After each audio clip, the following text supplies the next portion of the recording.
when we looked out the window, they had a multi-billion-dollar development underway. And I said to him, when did you start assembling the land for that development? Keep in mind, this was 2007. Right.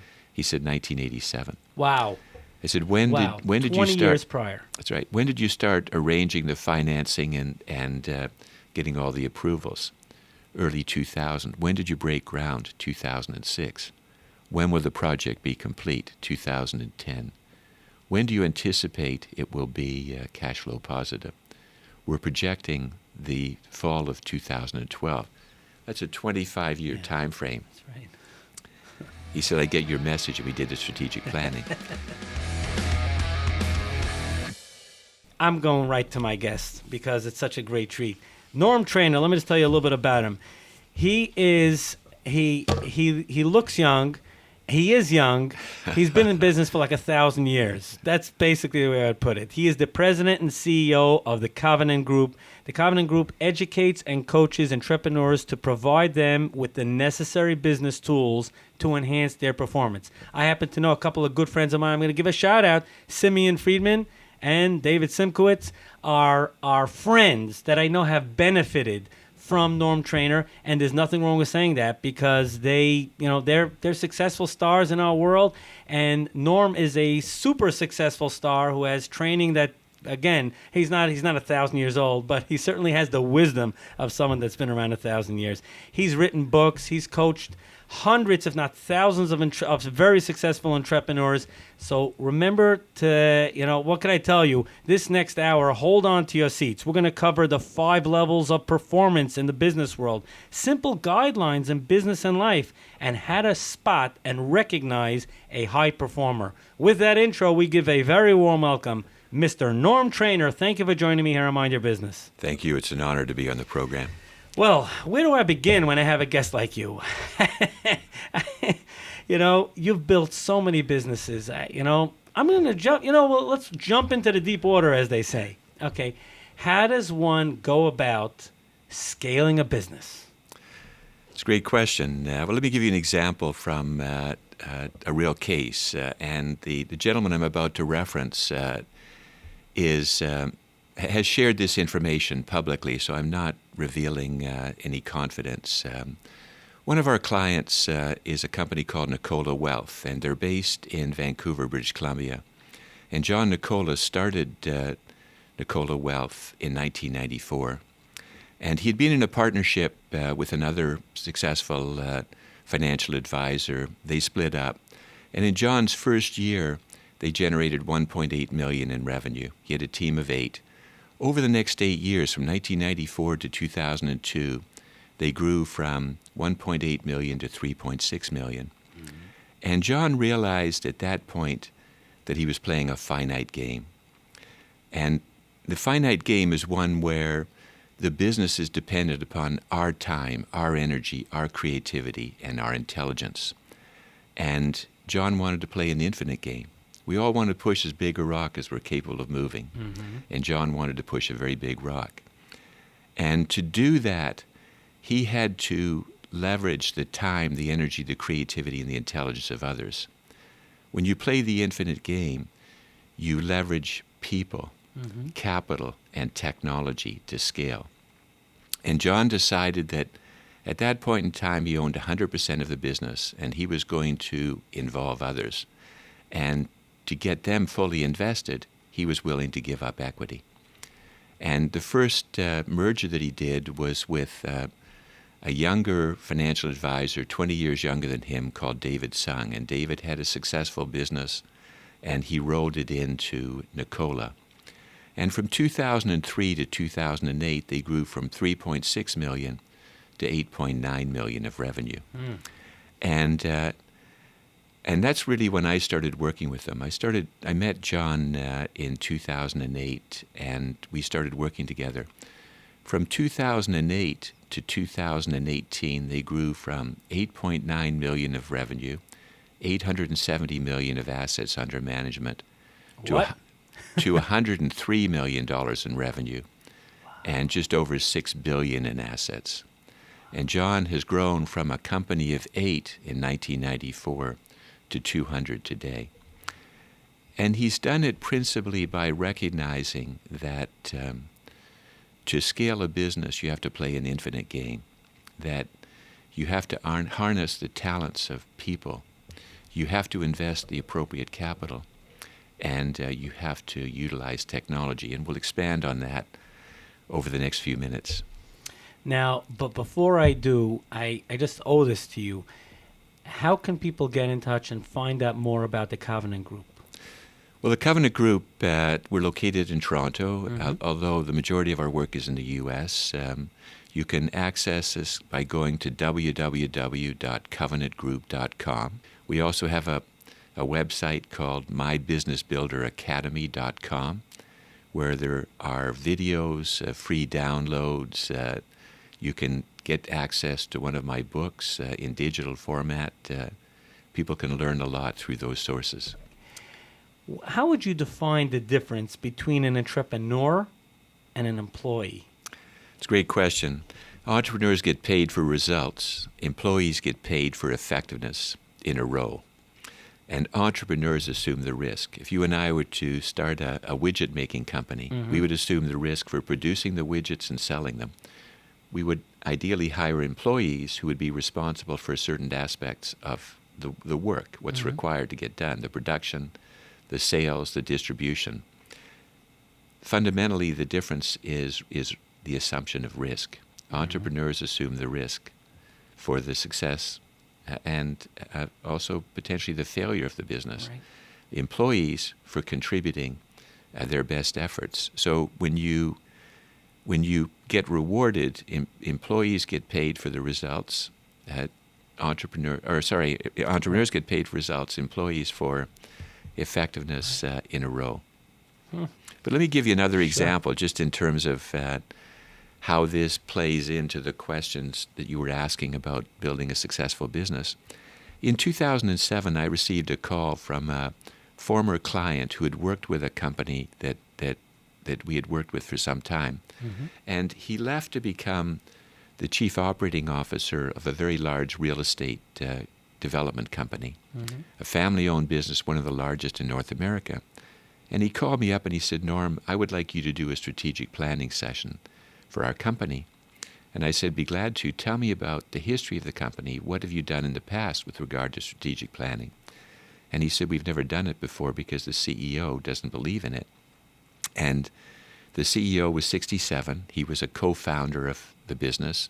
It was a family-owned, or two families controlled the business. And I said, "Well, perhaps I should talk to the CEO first because I don't want this to be a career-limiting decision." And so I went to see the CEO and I said, "I understand you don't believe in strategic planning." And he said, "That's right. You can't really foresee the future beyond a couple of years." Well, that's really not what strategic planning is about. It's about scenario planning. Strategy is the alignment of three elements. What are the outputs or objectives you want to achieve? What are the capabilities and resources you have to realize them? And what are the opportunities and challenges the environment provides? All three of those are dynamic. Strategic planning is about aligning and understanding those three elements and making assumptions about them. Now, in the situation at the time, in his office, when we looked out the window, they had a multi-billion-dollar development underway. And I said to him, "When did you start assembling the land for that development?" Keep in mind, this was 2007. Right. He said 1987. Wow. I said, when did you 20 start? years prior. That's right. When did you start arranging the financing and getting all the approvals? Early 2000. When did you break ground? 2006. When will the project be complete? 2010. When do you anticipate it will be cash flow positive? We're projecting the fall of 2012. That's a 25-year time frame. That's right. He said, "I get your message," and we did the strategic planning. Now, what's interesting about that story is that CEO, his family, and the family of the co-founder himself, they assumed the risk for all of that, Right. for building that. That's right. My former client, who had invited me in as the COO, Right. Did not assume risk. He did not assume risk. He was brought in because what the CEO recognized was that that he has children, but none of his children were ready to assume the mantle of chief operating officer. So he had to go out and find the best person for that role. Make sense? That's great. Yeah. That is great. Yeah. And I also love part of that story, how, when your friend said, Norm, I know the company needs you, but he says, but listen, the owner doesn't believe in it. Yeah. So you realized right away, say, listen, we got a challenge here because I don't want to have someone fighting me the whole time. Exactly. So strategically, from your perspective, say, let me speak with him. Let me make sure that we could have a meeting of the minds, because if I don't have his buy-in, I'm just going to have someone kicking and screaming, pulling my leg the other way. Exactly. So that's right. Yeah, that's right. Let's talk about the difference in your work in servicing. The truth is, what I'm about, my next question really is similar to your previous answer, but just the different work between entrepreneurs and executives, or is it really the same thing as the previous answer? No, it's a very good question. The work is different because when you're dealing with entrepreneurs, entrepreneurs have two interests. They have, especially entrepreneurs working in the business, they have the interests of share ownership, of owning the business, and they have the interest of being involved in the business and working in the business. And one of the things we'll talk about is that in any role, you have to consider dynamics and mechanics. So dynamics deal with motive forces of change, and they're both internal and external. Mechanics are the how-tos. With the entrepreneur, the motive forces often relate to, especially in a family business, the concerns about the family involvement, what it means for the family. So the stakes for an entrepreneur are very different than an executive, and the dynamics are different. And so you have to understand what's going on for each of those individuals in terms of dynamics and mechanics.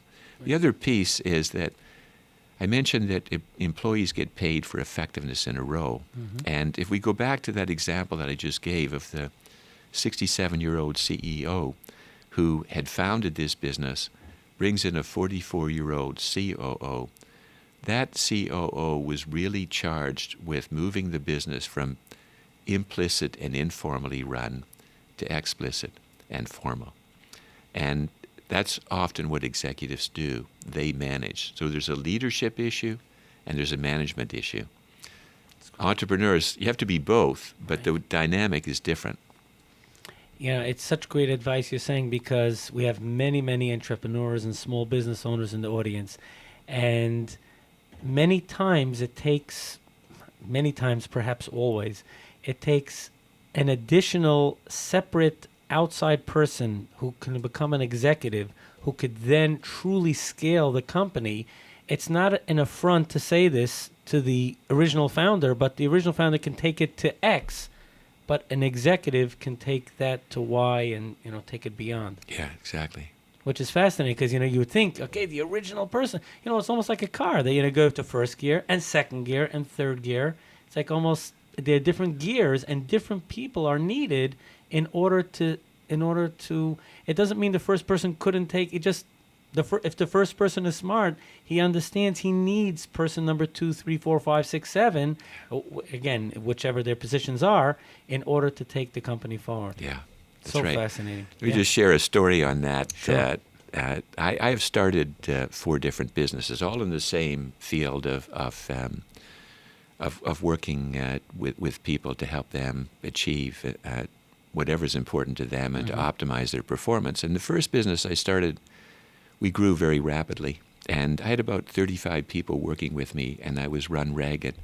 And I came home to my wife and I said, I need to hire someone to help me build this business. And she said, well, who do you want to hire? And I said, I want to hire the smartest person I can find.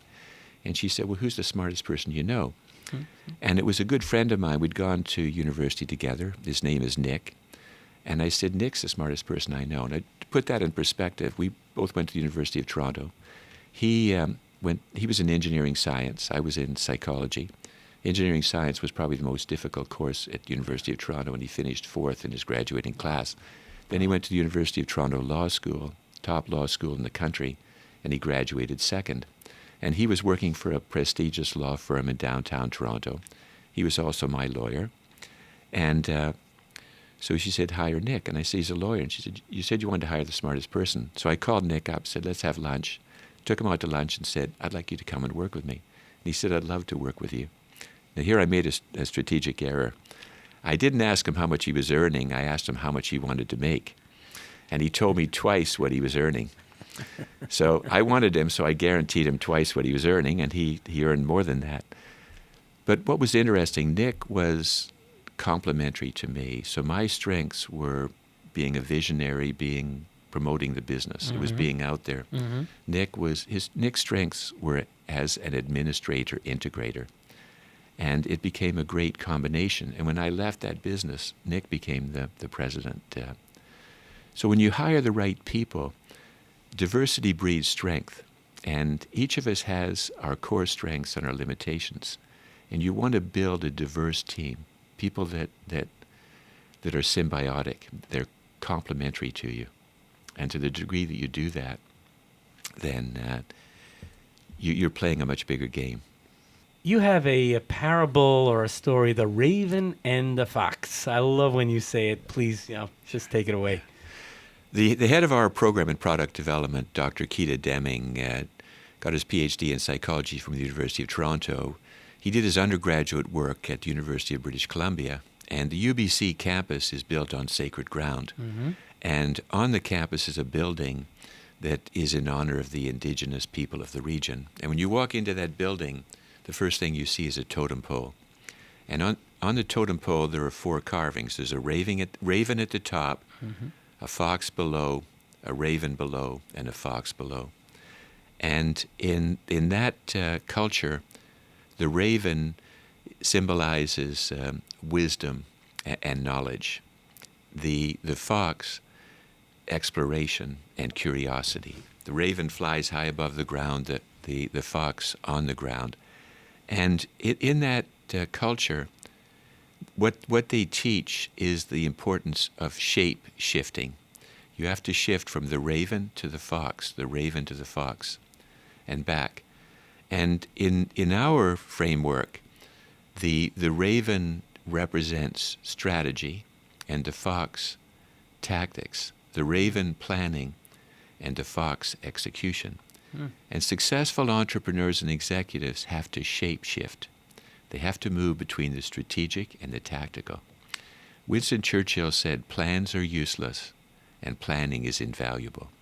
And what he meant by that is that when you develop a plan, it is a snapshot of a moving picture.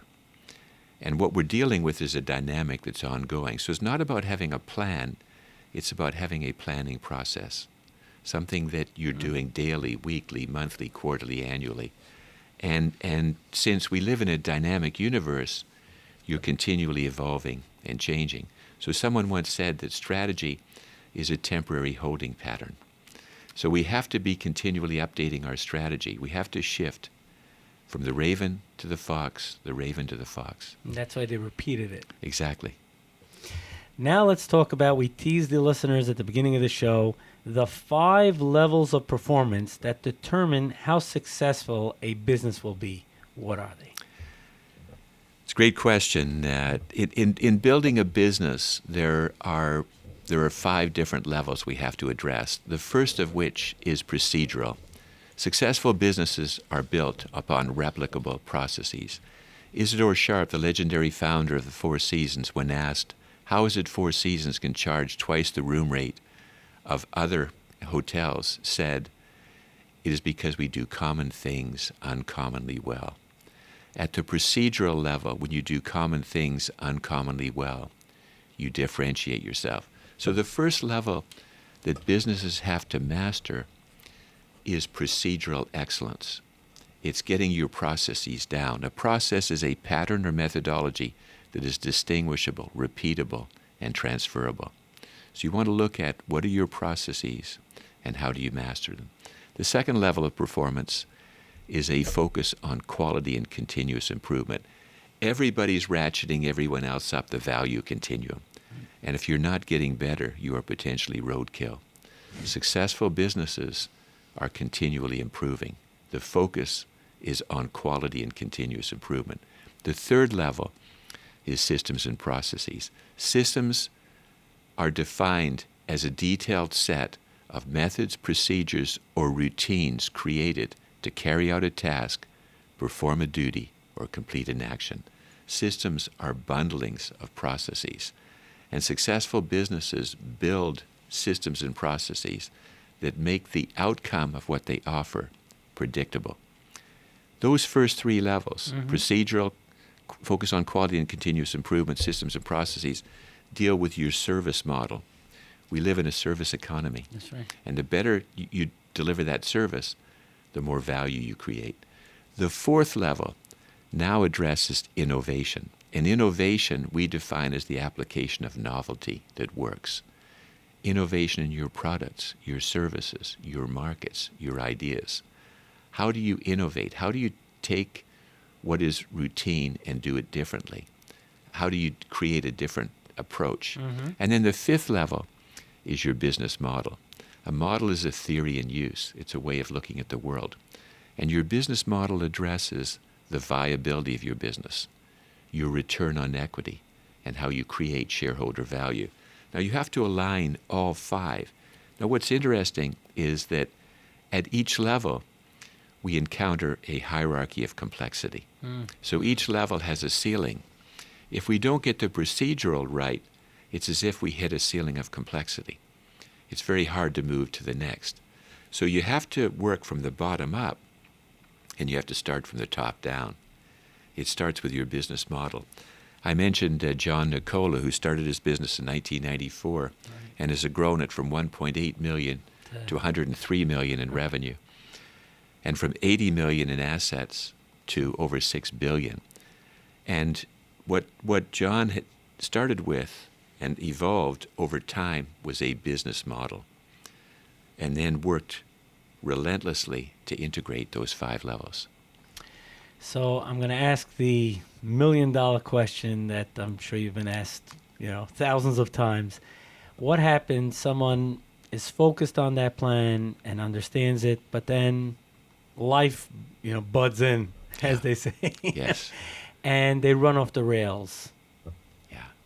What's the advice to hit the reset button and to get back on track?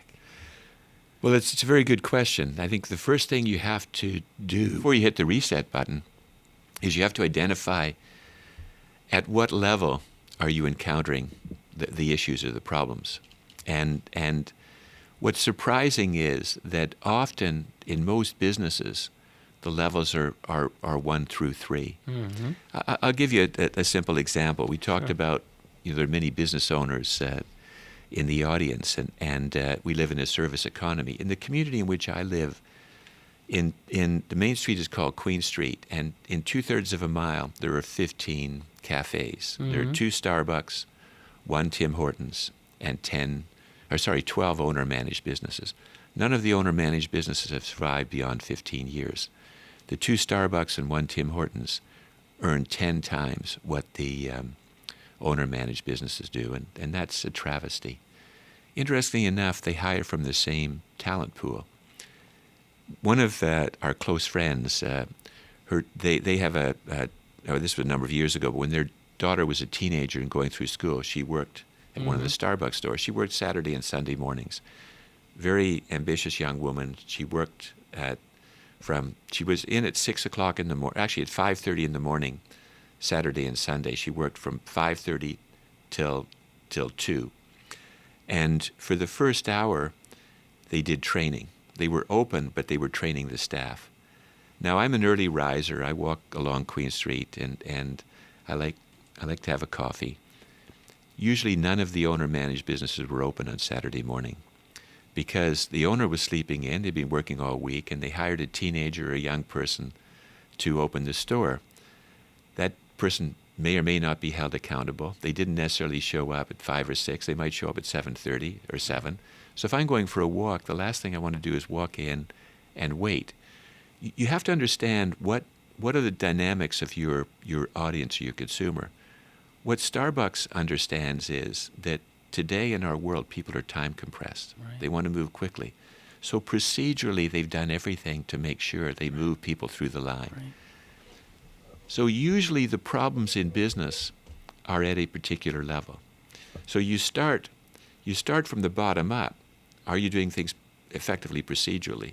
Quality and continuous improvement, systems and processes, innovation, products, services, markets, ideas. Ultimately, though, you've got to test, does your business model still make sense? And the challenge today is that because things are moving so fast, business models, the life cycle is really shortened. All we have to think about is blockbusters versus Netflix. Right. The businesses that have become irrelevant because they didn't adapt in an ever-changing world. In your books, in your training, you talk about the hierarchy of complexity. Yeah. Could you discuss that? The hierarchy of complexity is just what we've been touching on, that each level, from procedural to your business model, represents a different level of complexity. And they build one upon the other, and they create ceilings. So ideally, you want to integrate all 5 levels, starting with your business model right down to procedural. Generally speaking, though, businesses get stuck in their growth trajectory because the owner or the founders, the entrepreneurs, have not gone beyond a certain level. And it's usually the first 3 levels, from procedural to systems and processes. Our work is involved with raising the level of their gaze. Because in order to solve that problem, you have to start with your business model. You have to start with your theories in use. And now what you have to do is align the strategic and the tactical. And there's a lot of complexity in that. But let me answer that another way. Sure. Because it's a great question. There are 3 types of problems we encounter in business: simple, complicated, and complex. So simple problems are addressed with simple solutions.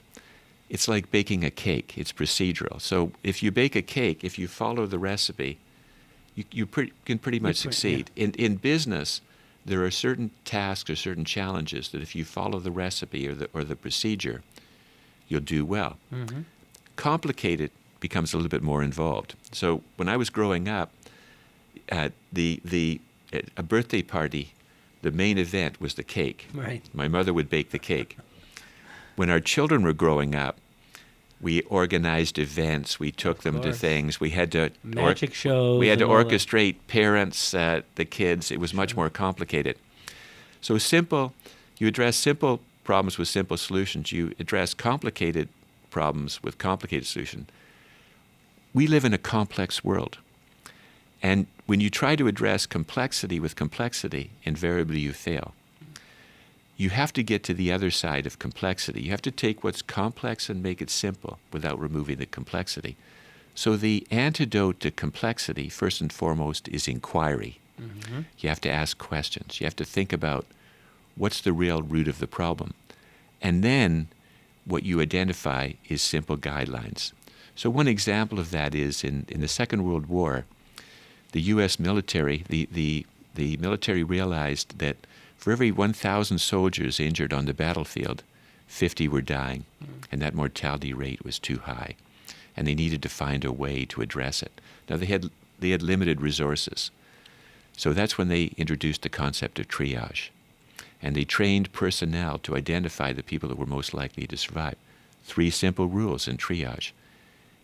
You address complexity with simple rules or simple guidelines. What we teach entrepreneurs and executives is, what are the simple guidelines or the simple rules that will help you manage the complexity in your business and in your life?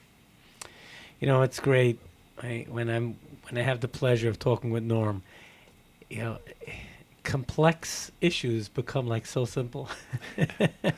but it's really true. It's not like you're sweeping things under the rug. No. You know how to really tackle complex issues, but because you do it with a breath of fresh air and in a relaxed environment, yet applying your wisdom and your years of knowledge, you just kind of like cut through it like a hot knife through butter. Yeah. Thank you. It's true. with that, how can people get in touch with your organization? They can get in touch with us through going to our website, www.covenantgroup.com. We have a North America-wide toll-free number, 1-877-903-3878. The best point of contact is our community manager, John Donnelly. His extension is 332. We also have a website, mybusinessbuilderacademy.com. There are videos, there are downloadable white papers. There's one of my books in a digital format. There's a lot of content-rich material, as there is on our website. Familiarity versus mastery. You talk about that. What is that? I'll give you an example. I was coaching a young entrepreneur who's in Las Vegas, and he's done very well. He's only 38 years of age, has built a business to 1.7 million. And he's in financial service, financial advisor. And I was taking him through our 5-step process for obtaining introductions. And he said to me with some irritation in his voice, "Norm, I know how to get referrals." And I said to him, "I want to stop you right there. First, take the word referral out of your vocabulary. When you ask people for referrals, what they think about is, who do I know who has a problem? When you go to your doctor and your doctor refers you to a specialist, it's usually because you have a problem. So people usually only know a few people in their social circle who have a problem, because we don't tend to share those kinds of things with a lot of people. Right, it's very confidential. And we make introductions every day. So let's say you and I are at a social gathering or an event, and someone you know comes up and joins our conversation. Would you have any hesitation in introducing me? No, absolutely. Yeah. I have no problem at all. Yeah. Would love to do it. And you probably know at least 20 people whom I would benefit from knowing. Right. So ask for introductions. Don't ask for referrals. Great. And so it's all about framing. So he was familiar with getting referrals. What he had not mastered was the art of getting introductions, obtaining introductions. There's a difference between familiarity and mastery. It's all about mastery. That is so great. That is so good. By the way, folks, if you tuned in just for that, I'm not telling you to tune out now. I mean, obviously, stay till the end of the show, and Norm's going to share more golden gems. But even for that alone, now, if it's okay, I'm going to toss, not a curveball, because I know you could hit it out of the park, but how does a small business go about building a sales team? Is that too difficult for you? No. That actually is a big part of our work. Is helping people. Well, first and foremost, what we have to recognize is that sales has changed more in the last 10 to 15 years than it has in the prior 100, and so what you're looking for is someone who approaches selling differently today. We're all in the relationship business, and first and foremost, it's the ability to build relationships. Mm-hmm.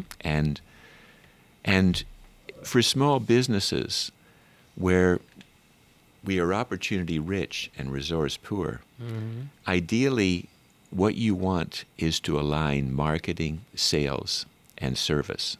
And I'm going to get into this in a bit more detail later on. When people make a decision to buy, they triangulate. They look for 3 or more sources of validation. So one is, intuitively, how do we feel about someone? So if we meet a salesperson, do we feel that that salesperson has our best interest at heart? Mm-hmm. Harvard did a study of what is it that determines whether we deal with a salesperson or not. They found there were 2 characteristics that are paramount. One is personal warmth. We feel that person cares about us. And the second is competence. So you have to have that ability as a salesperson. Generally speaking, though, we will validate in 2 other ways. Today, we go to the internet. Right. We Google an organization or a salesperson. We may be connected to through social media or other things. And third, since the most effective way of marketing is word of mouth, we go to someone, we say, what about this organization? Right. So in building out your sales team, what you have to recognize is that you're addressing more than sales. You're really speaking to the integration of marketing, sales, and service. So you want to hire people in the sales role that have the capability and the motivation to be effective in a sales role. And then you have to equip them with the systems and processes to be successful. And that's really the integration of marketing, sales, and service. And so, a firm like yours is integral to that because it's all about building brand. Today, what you're selling it's not based on the persona of the salesperson, because today we're not selling products or services. We're selling the transformation of the person's life. We're selling aspirations. And you want to integrate all of those different elements. How you build your brand, marketing, how you manage the interface, the buying cycle or the sales process, and is your service delivery model such that the experience that people have, it meets or exceeds their expectation. Because that's how you complete the cycle, because those people become your evangelists. You touched on it, but now we're going to go to customer service. Yeah. And you actually, earlier in the show, you talked about how Four Seasons could charge double, and of course it's because of the experience, the service. Let's take a B2C category, let's say hotels. Okay. How would a hotel go about excelling at customer service? Well, I have a good example because I come to New York a lot. I come to the city 8 to 10 times a year because a lot of our work is in the U.S. And I always stay at the same hotel. It's the Lexington Marriott. And the reason I stay is because of the manager. Her name is Irina. Mm-hmm. And she might be listening to the show. She has, I'm going to tell her to listen to the show. That's a good idea. I actually hadn't thought about that, but you asked. She does common things uncommonly well. Now, I travel a lot, and so I'm in Marriott's top group. That aside, though, I stay at a lot of Marriotts, and the differentiation is in the human touch. So Irina, when my wife and I arrived yesterday, there was a note in our room. There was a nice package. Special. It was just some small, there's always small touches. She knows I like a particular configuration of room. So when I stay there, I always get the same room, not the same room, but the same configuration. It's those small things. She just does it so well. She makes a point of, when I'm coming, of greeting me or having the staff tell her, we're in a relationship business. Right. Small businesses make a difference when they build relationships and they find ways of making a difference for people. I want to come back to the Four Seasons. Irina does a great job, and I would be remiss if I didn't mention what makes that experience at the Lexington Marriott so special. It's the people, and she's trained her staff to do the same thing. When we got out of the car, the doorman said, "It's nice to see you, Mr. Norm." Now, I don't think he remembers me, but he was told I was coming. So it's those touches. But let me talk about the Four Seasons as well, because I think they do things so well. And I have a young client who has young children, and he was telling me that they went to a wedding in Whistler, BC, a friend, and they stayed at the Four Seasons in Whistler. And their daughter was 2 years old. And when they travel, and they travel a lot, often when they get to the room, the cribs wasn't there, so then they have to call, and it's just a pain. Right. When you fly from Toronto, it's a 5-hour flight. You're tired. When they arrived, not only was the crib in the room, but there was a robe for my client and his wife, and a robe for the 2-year-old. She put that on. She was so proud. She wore that the whole time she was there. And he tells everybody about that. I have another client who went to the Four Seasons, again in Vancouver, interestingly enough, or on the West Coast. He was in Vancouver, and he liked a room overlooking the harbor. And so when he got there, they had the room. They knew that. And he happened to be there for a few days, and he was working with a client in the morning, and then In the afternoon, he was doing work in his room.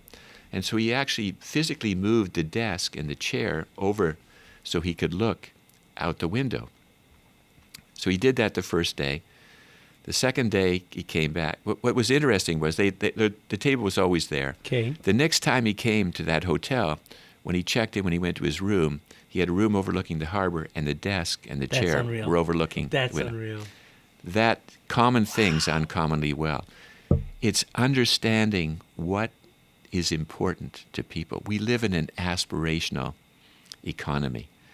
People don't buy based on needs. They buy based upon wants and values.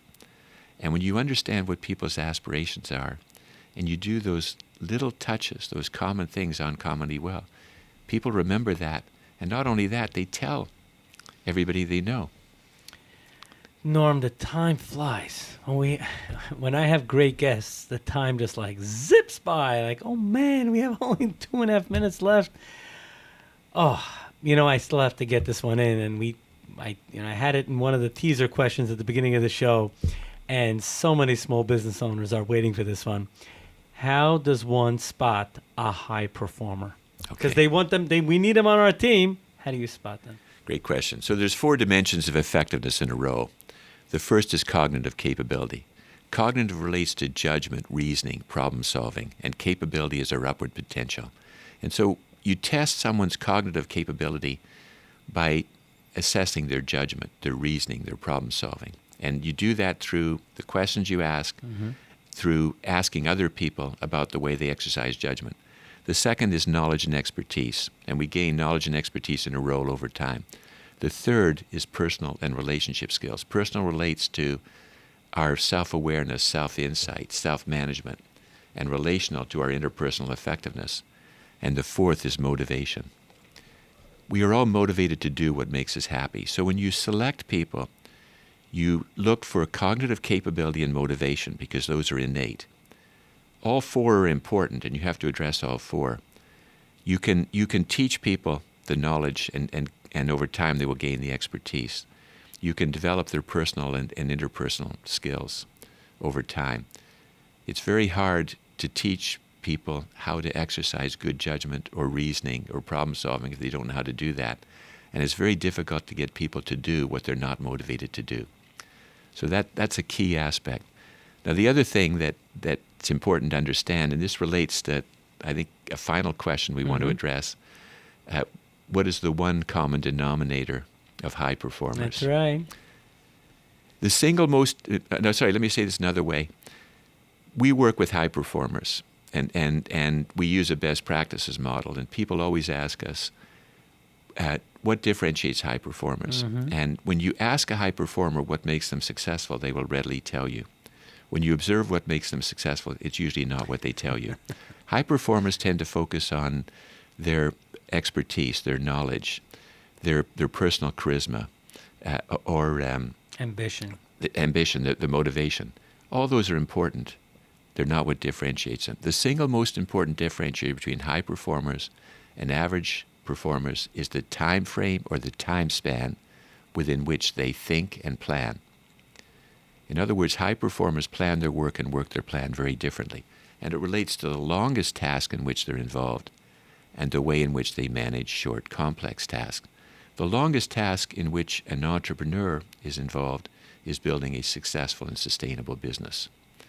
And so one of the questions important to ask people is, what's the longest task you're working on? And that will inform you because there are hierarchies of complexity in terms of how far people can think out. The other thing it's important to look at is how people manage short, complex tasks.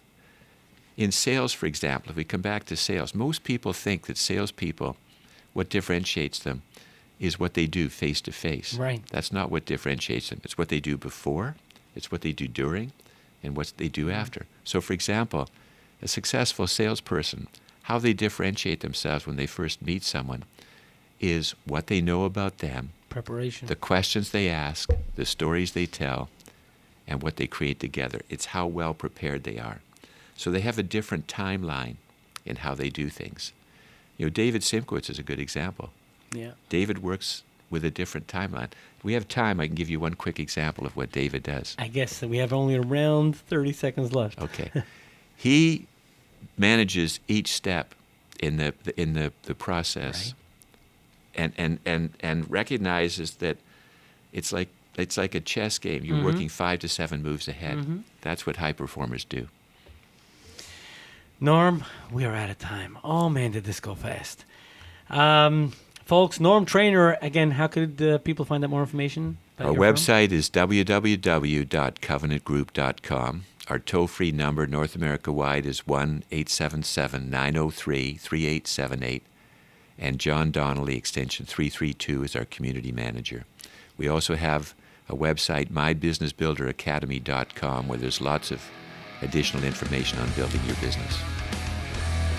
I love the honor of interviewing C-level executives and sharing their great advice and perspective on Mind Your Business. I'd love to get your feedback. Post it in the comments below and subscribe. You'll never miss an edition of Mind Your Business.